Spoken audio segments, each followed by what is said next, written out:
Hey, everybody. Thanks for joining me today on For the Sake of the Argument. My guest today was Jeremy Johnson, and he has an amazing podcast called Head in the Office. Love the name. And he talked about a lot of things, what he thinks is wrong with the Democratic Party, how, people should be skewing a little bit left of center. And he talked about our Michigan U.S. Senate candidates. Boy, I'm going to hear it about that, and who he thinks is good and who he thinks is bad and what he thinks. In fact, he told us, unlike most older people, everything he thinks. So you got to catch this one. Don't blame me. All right. I love what he said. Everybody should have an opinion. And if we don't start talking about shit, we're all going to be in trouble. Catch my podcast For the Sake of the Argument on all social media, YouTube, Facebook, all the things, and some bathroom walls. Talk to you soon next time.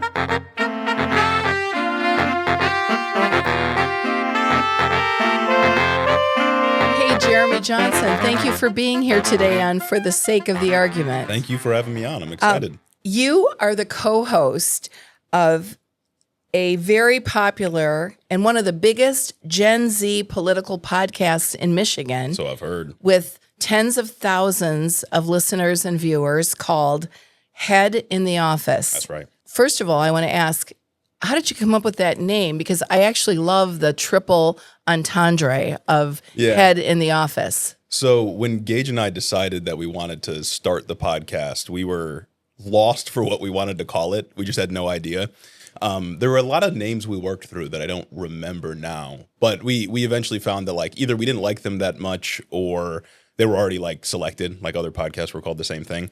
So we wanted something unique, and we wanted something that sort of captured the vibe of the absurdity of American politics. And so on a drive back from Virginia, this 8-9 hour drive, Gage is just throwing out ideas. And I think it might have been his mom that said, what about Head in the Office? Of course, referencing Bill Clinton, and a number of other things. And that just stuck. We thought that fit. And I think the vibe works for what we've been doing for a few years. Well, kudos to Gage's mom. I want to know her and have lunch with her immediately. She's cool. Shout out. So I want to know, what made you want to get into the political media space, and what attracts a young person like you to so-called radical politics, which I don't consider radical. Mm-hmm. I think it's where we're all going, or we should be. But what got you in there? Yeah, in terms of the media question, I think we had just felt that there's a lot of political shows out there, but a lot of them either don't share the politics I have, or at least aren't as I guess you would say left-leaning as I am. So I thought they were missing important components of American politics, or they were so insular and unapproachable to the average viewer that becoming an audience member just felt impossible to a lot of people. So our goal was to create a show that felt approachable to people and really spoke to people that felt disillusioned with both political parties and with the political system as a whole. And I think that's the vibe we've managed to keep, criticizing both sides when they deserve it, but not doing a centrist both sidesism, but more so talking about the deficiencies of both political parties and actually representing the working class of the country. And then for the sort of what radicalized me question, I was exiting my teenage years in a time when thousands of people were dying preventable deaths during the pandemic. There were public and obvious and blatant brutalizations of Black Americans by the police that were just going unaddressed. And at the same time, there were billions, if not trillions of dollars in wealth being transferred from the working class to billionaires, while essential workers were not being treated as essential. And to me, that was an incredibly radicalizing experience, just seeing the injustice of our system on full display, and then the Biden administration come in and not fundamentally address the issues that people had. And so I feel like I've sort of seen firsthand, as we all have, I think, at this point, the unfair and undue influence that wealth has over our political system. And, we talk a big game about democracy and the importance of democracy. I mean, Democrats ran on a message of our democracy is at stake. And yet, when the regime changes, when the guard changes, the Democrats go out and the Republicans come in, or vice versa, the sort of drudgery of working life stays the same for most people. And I think it's because both parties are unwilling or unable to interrogate the design of our political and economic systems. I mean, if we had a government that ran anything like corporate America, we would call it a totalitarian dictatorship. People imagine a government assigned to you a supervisor, told you what you could wear, what you could do, how you could speak inside and outside of work, how you could dress up your hair. I mean, we wouldn't accept this. But for some reason in corporate America, in our working life, we do. And I think the reason for that is because we have convinced ourselves that the political sphere and the economic sphere are separate, despite them both making up a complete picture of our lives. And so I guess that's where my radical politics comes from, a desire to see not only political democracy realized, but economic democracy as well. All right, I hate to correct you, but I don't think there's anything fucking radical about any of that. I don't think so either. And I really think it's crazy that people consider people being on the left of center spectrum and they consider it radical. Not radical for people to have a better life, a fairer life, a more equitable life. Nothing is radical about that. And I'm talking to all of you out there. And I think, you know, we talked this big game about democracy, but people look at our political democracy and it doesn't work. And then in every other aspect of their life, they have basically no control over any of the decisions that are made. And so I don't think it should surprise us when people vote for a person who so obviously doesn't give a shit about democracy because they've never seen it work in their lives and it exists basically nowhere. All right, I want to talk about that. Yeah. People never having seen it work in their lives. Young people are getting more and more involved in social media platforms that deal with politics in huge waves, especially on these new social media platforms. How do you think this is going to impact politics and young people voting going forward? Well, I think it already has, and I'm not so sure that the impact is positive. I think if you had asked me when I was a couple years younger if I thought that like the internet and Gen Z would have a positive impact on politics, I would have said like without a doubt. But it seems to me that the systems that influence people and propagandize to them, Gen Z is not immune to it, and I think it might have been foolish to ever think we would be just because we have maybe a better understanding of how the internet works than other generations. The media space, I think there's a lot of potential for it. Obviously, I believe in it. I mean, I've been participating in it for years, but it's going to take a lot of work from the left side of the spectrum, the left side of the political spectrum, to form it into a system that can actually disseminate information in a way that's helpful. And I think part of the reason is that like there's these massive social media platforms that make a fuck ton of money off of not moderating or ensuring the message that people receive is responsible. So, I mean, in terms of new media, I'm hopeful for it. I participate in it. I mean, it's my industry, but I also worry that there are so few voices actually advocating for good things that it's just going to be another sort of corrupt piece of the economy that we can't do anything about. All right. I wanted you to break down for the audience a little bit. Gen Z, in particular, how old are you, Jeremy? I'm 24. I have triplets that are 17. They're Gen Z? I think so. Okay. What's younger than Gen Z? Gen Alpha would probably be like, I would guess like anyone younger than 15 at this point. And then, of course, my age range, which I refuse to admit to, but I'm in my 60s, is, what are we? Baby boomers. Baby boomers, yeah. Yeah, not a cool name at all. Yeah, but I mean, it's a historical reference, you know, people coming back from the war and the baby boom and whatnot. I was at the tail end, so I don't even know. I wasn't coming back from anything but my mother's vagina. That was it. Yeah, fair enough. Okay, Democrats have been in a tailspin for months. The youth swung big for Trump, which is shocking to me. I don't prepare these statistics, but I had no idea in the last election. I thought that was a mistake. Harris only won the youth vote, the 18 to 29-year-olds, by 4 points. Shocking. Whereas Biden won the same voters by 25 points. Maybe she didn't have enough time to run on a campaign, but why do you think that is? Yeah, I think the first part might be that she didn't have enough time to run. I mean, as the title of her upcoming book says, 107 days, right? Wow. So she didn't have a whole lot of time to recuperate from the losses that Biden incurred by being such an unpopular candidate. There's also the fact that it was just a broader demographic shift, like across demographic groups towards Donald Trump. I think, if I remember the exit polling correctly, I think the only group that Harris gained with from compared to Biden's margin in 2020 was like people making over $100,000, which isn't a great sign for the Democratic Party. So there's the point that like it's a broader shift that Gen Z wasn't immune to. But then also, I think we sort of discount the fact that Gen Z today experience the same poor economic conditions as everybody else. Sometimes we talk about younger people as though they're like a class of their own, as though we have like our own interests separate from everybody else. And, you know, so in some cases that's true, right? There are differences between the generations, but like we experience life the same way as everybody else. We are going through the horrors of being introduced as a member of the working class. So I think that's a component as well. Like things were bad. People were suffering. They remembered better economic times under Donald Trump, which I don't attribute to him, by the way, before the COVID pandemic. And so I think that explains some of it as well. And then lastly, I mean, we have seen a total unwillingness or inability for the Democratic Party to participate in what we call new media. Like, they just don't try. And I don't know if it's because they don't view it as a legitimate form of media or because they just feel like they can't do it, like they'd be bad at it, but they just don't really try that hard. You know, there was a criticism of Harris during the last election that like she wouldn't do any interviews.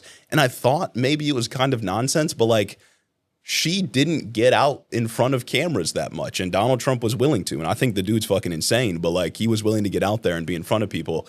And there was also the discourse about like Joe Rogan, right? She wouldn't go on Joe Rogan, or there was like a scheduling issue or whatever. Yeah. And I think it's probably reductive to say that's why she lost the election. But I think the deeper issue is that like, if she would have gone on Joe Rogan, it probably would have been boring.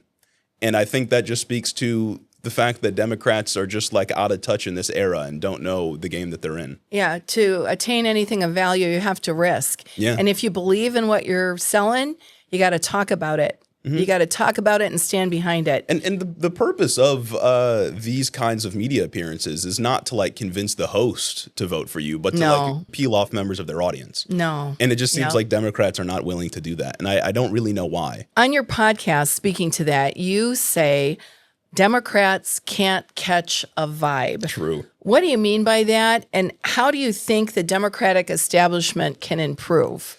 So what we mean by that is a couple things. First, it's the over-reliance on multiple layers of focus groups and consultants to say literally anything. Like it seems like a lot of Democrats decide their political positions based on how well they focus group, which immediately just comes across as inauthentic. In a time when people crave authenticity, I think you should just get out there and believe in things rather than ensure that like it focus groups well. And then secondly, I think we saw last year major rhetorical concessions across like every major issue that people cared about from the Democratic Party. The most egregious one to me is immigration, right? The Republicans had painted Democrats as sort of like weak on the border. They had said that like we're allowing a bunch of immigrants in and they're coming over and like killing all of our white women or whatever. Like this was literally what they argued, the Republican Party.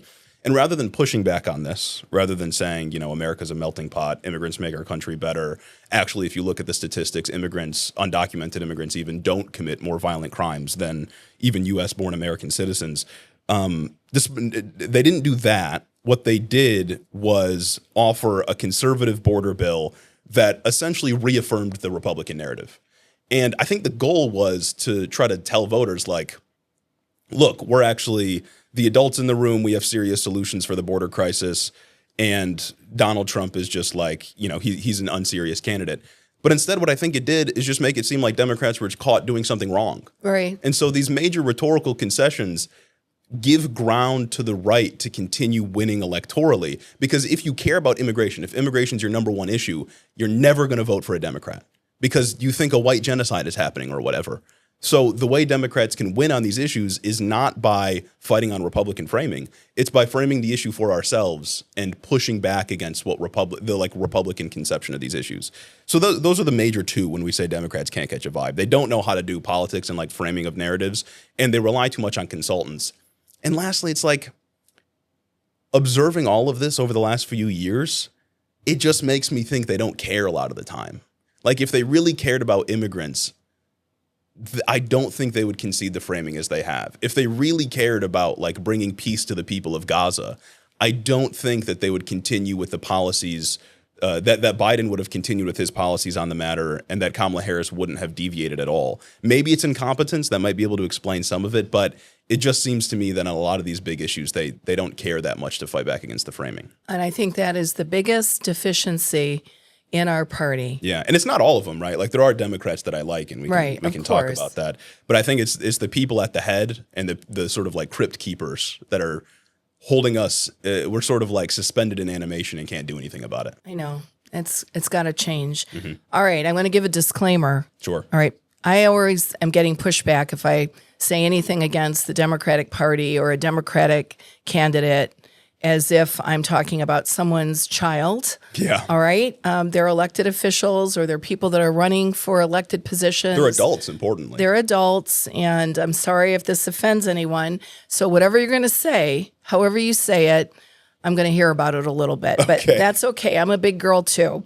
What do you think of the major three contenders in the Michigan U.S. Senate race? So, Our Father who art in heaven, please protect me. Go ahead. Everything I'm about to say is not reflective of Lori Goldman nor her podcast. And I want you to push back if you think you have a different assessment of the race than I do. Haley Stevens, I had thought that the only politician in need of a personality transplant was Ron DeSantis, until I had started watching Haley Stevens campaign for Senate. Like I just don't understand how she got this far in politics. She's really bad at addressing any of the issues, in my opinion, let alone like the hundreds of thousands of dollars she's taken in AIPAC funding, right? Like I think she's bad on the issues.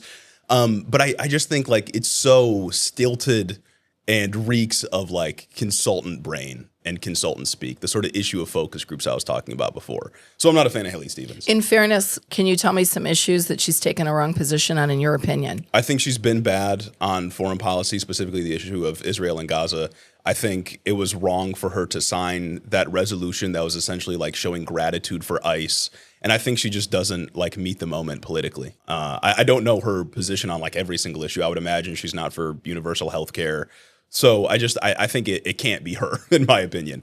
Mallory McMorrow, I have a less hostile opinion of.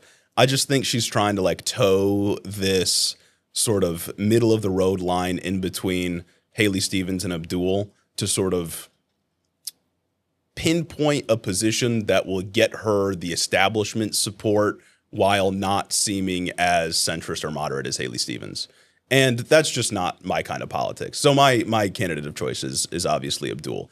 And can I tell you what I like about Abdul El-Sayed? Yes, you can. And I just want to mention, out of fairness, Mallory is not for universal health care either. Right. Okay. What I like about Abdul is he obviously leads his politics with compassion. Like he cares deeply about other people, at least from what I can tell. And I think that's sort of reflected on a lot of the issues that he talks about. But beneath that compassion, if I could do some like psychoanalysis of what I've seen so far, is a red hot searing anger at the people who are causing the problem. Whether he's talking about the health insurers and the way in which they exploit Americans, or corporations and how they've extracted more and more profit off of us while union busting, or the U.S. role in the genocide in Gaza, whatever it is, I can tell there's a sort of like anger with which he approaches politics that doesn't influence how he speaks to voters, but is clearly there under the surface. And I think that the politicians that are able to sort of channel their anger and frustration of the establishment will be successful moving forward. And I think this is sort of what we saw at Zoran Mamdani. I mean, Zoran never spoke down to a voter. He never he never led with like hatred of a certain group. But anytime he could get the chance to trash on Andrew Cuomo or Eric Adams, he did it. And you could tell he hates those guys. I just think we're in a time of like resentment and frustration, and candidates that can tap into that will have a good time succeeding. What do you think his chances are? I can't tell you how many people I talk to who say, I'm supporting A or B. I'm not supporting Abdul. I like him a lot, but I just don't think he has a chance. Yeah. And if I added up all those people, I'd be like, wow, well, you guys, if you supported him, he'd have more of a chance. But, you know, I mean, my concern is that we have a Democrat in the office. But tell me, what do you think his weaknesses are in this campaign. Some people say he doesn't have a lot of experience. He should have, shot for something less than this. But what do you have to say when people say that he doesn't have a chance, and what are his qualifications? The conversation we have around like electability, who can actually win, is a weird one because the answer to those questions is just if they win or not. And if Abdul wins the primary, he'll win if the Democratic establishment gets behind him, and he's able to pull, importantly, the voters in that like tend to sit on the sidelines. And I think he's able to speak to a lot of voters that have been frustrated with the system. I think the issue he'll face is the obstacles laden within dealing with the establishment. As the establishment has tried to tank Zohran Mamdani, I mean, they still haven't, like Hakeem Jeffries, despite living in New York City, representing New York City, hasn't endorsed him. We saw the debacle with Omar Fateh in Minneapolis. I don't know if you've heard of this, but a very progressive candidate who had the Democratic endorsement withdrawn from him for no real reason other than the establishment doesn't want him to win. So I think Abdul's biggest issue will be contending with those forces. But like you said, if the people who say, I like him, but I'm not sure if he can win, just supported him, then I think he'll be able to win. And I hope after the primary, when I hope that he wins, the vote blue no matter who crowd shows up and votes blue no matter who. Young men seem to be trending more and more towards far-right ideologies. Yeah. Why do you think that is? And what can be done to pull them more towards the left? I think there's a couple of things going on. First of all, it's important to take a historical approach. Every far-right fascist movement is composed primarily of aggravated and frustrated young men, usually young men who are to some degree sexually insecure. This is what we've seen throughout history, and it's specifically because the fascist narrative relies on grievance and resentment towards marginalized groups. And I think that's what we see today. Like, so much of the sort of right wing relies on like this idea that we've lost something in the past, and the thing we've lost is somehow related to the fact that like women can have jobs and be successful in corporate America now, or that immigrants are coming over and again like taking or doing violence against our white women. Like, that's usually what the narrative is. That's what it boils down to. And from the sort of like sexual insecurity or just like resentment that young men have, they end up getting connected to broader issues, whether it's, again, like immigration, or suddenly we get so abstracted that like we're talking about tax policy. But the conservatives are good at roping this resentment in with the broader conservative program. So that's, I think, the first thing that we have to contend with.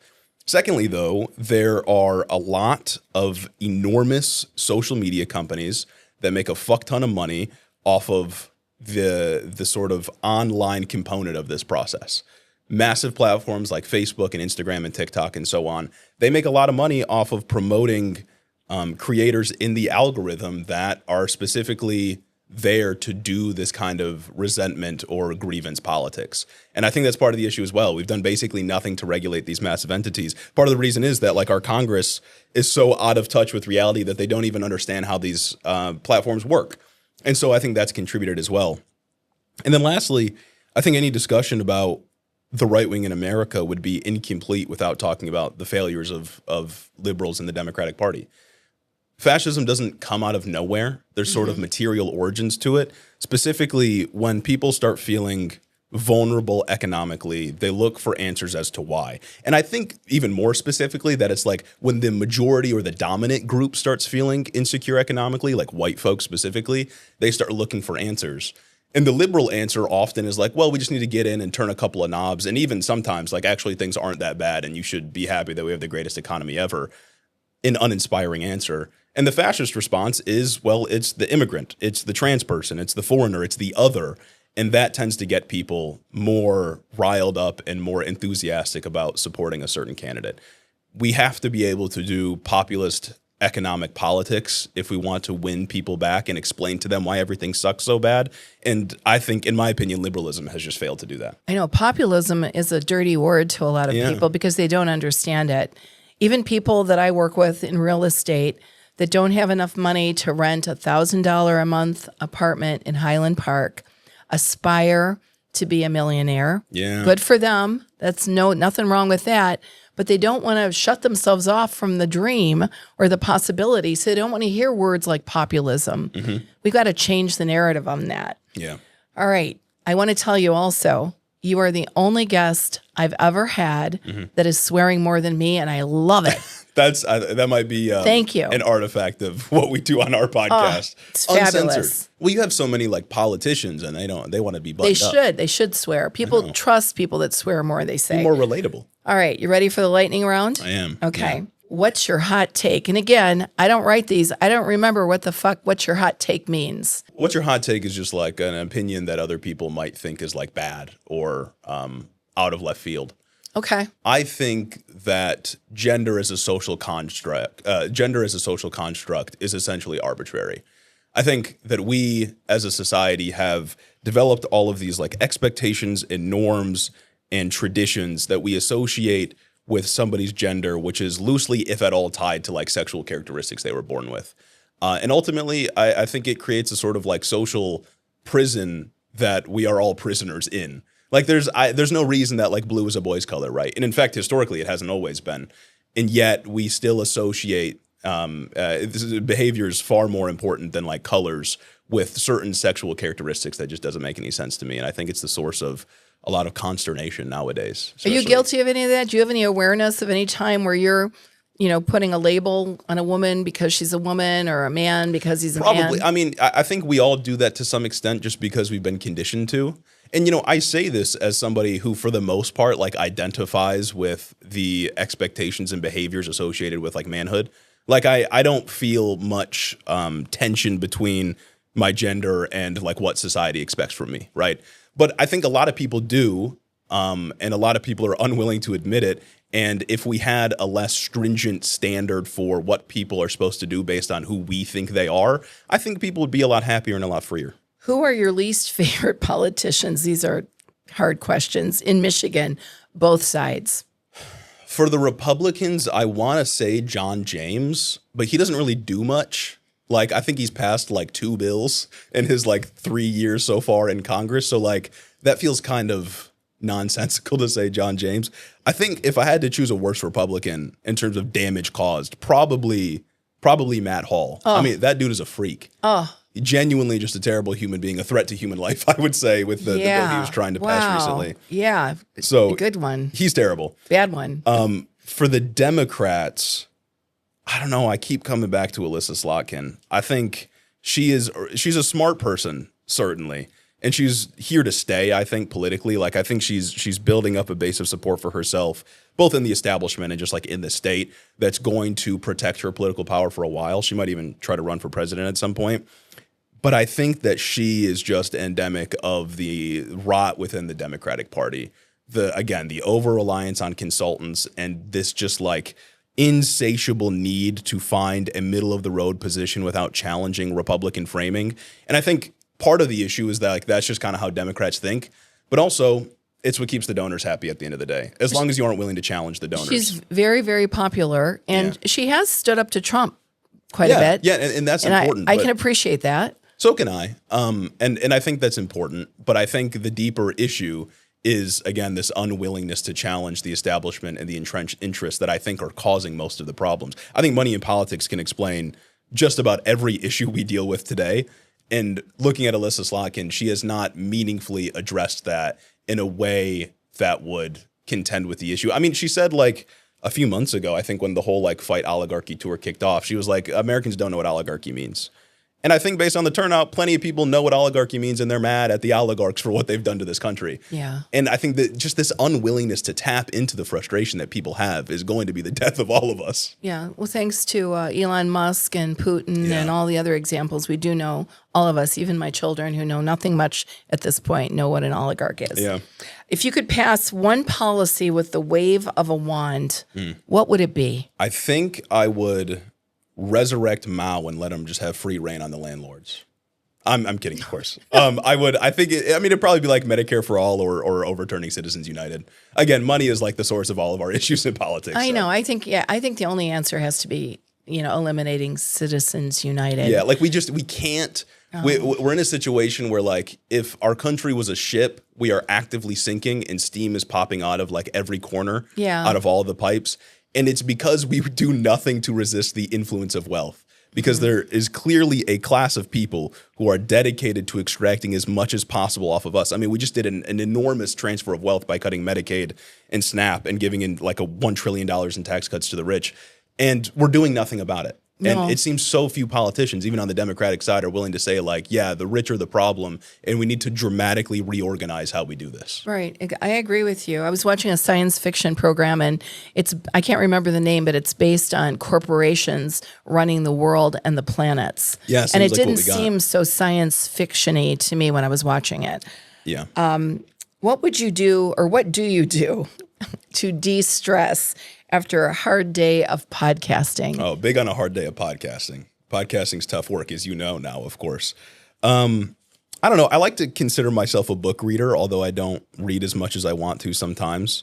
Or sometimes, I'll watch TV or I don't know. I feel like my life outside of politics is kind of bland. Like, I think the most interesting thing about me is probably the fact that I do so much like politically and I'm like engaged in the discourse and stuff. Outside of that, I feel like I'm kind of just a normal guy going about my day. So, all right, fair enough. Well, last question.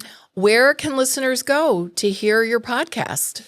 Head in the Office on all platforms. I know some Hiddo heads are watching right now. Head in the Office on all platforms, YouTube, Apple Podcasts, Spotify. You can find us on social media. We post clips there all the time.